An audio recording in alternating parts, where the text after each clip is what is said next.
Cars Ireland used car review. Today I'll be showing you around an old Irish favourite in the Nissan Almera. This is what everybody drove before there were Qashqais. It's hard to believe that this generation was launched almost 15 years ago now, back in 2000, and despite the fact that Nissan stopped making them altogether in 2007, it remains a very popular search on our site.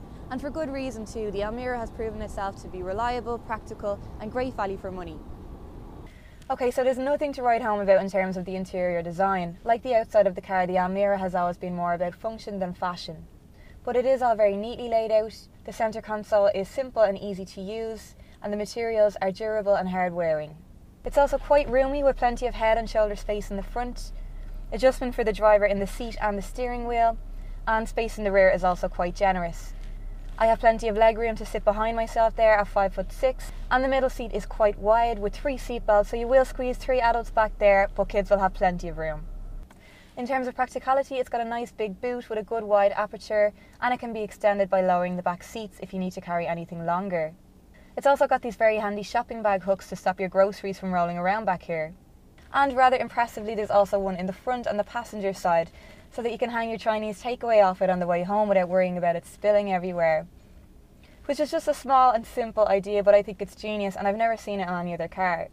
There's also lots more storage around the cabin and a nice large glove box. Also impressive are the spec levels on the Almera. All models come with aircon, power steering and electric windows, and this high-spec SXE model will get you more extras like electric mirrors, climate control and alloy wheels.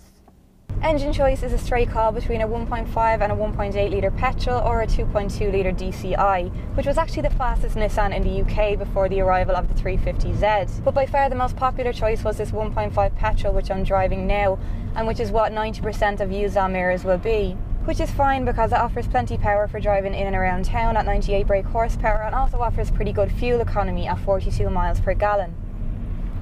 Road tax for this generation will be based on engine size, so for the majority of 1.5 petrols, that means an annual bill of €413. As for the ride quality, it feels surprisingly agile with nice light, accurate steering. The suspension was retuned in a facelift in 2003 so that it's now firm but comfortable and has reduced body roll on corners. There's an all-round sturdy feel to the Almera. It feels very safe to drive, and it did score a reasonable 4 out of 5 stars on the NCAP safety test when it was tested back in 2001. If there was anything to look out for when buying an Almera, it's probably just old age or the signs of it, so as always just make sure it's being maintained properly. But we think you'll find the majority of them have been looked after very well thanks to their very popular and important role as a family runaround. And while it might be the type of car that people need rather than want, you'll be hard-pressed to find a more practical, reliable and budget-friendly car than the trusty Almera. If you're looking for a used car, log on to CarsIreland.ie for a choice of over 40,000 makes and models.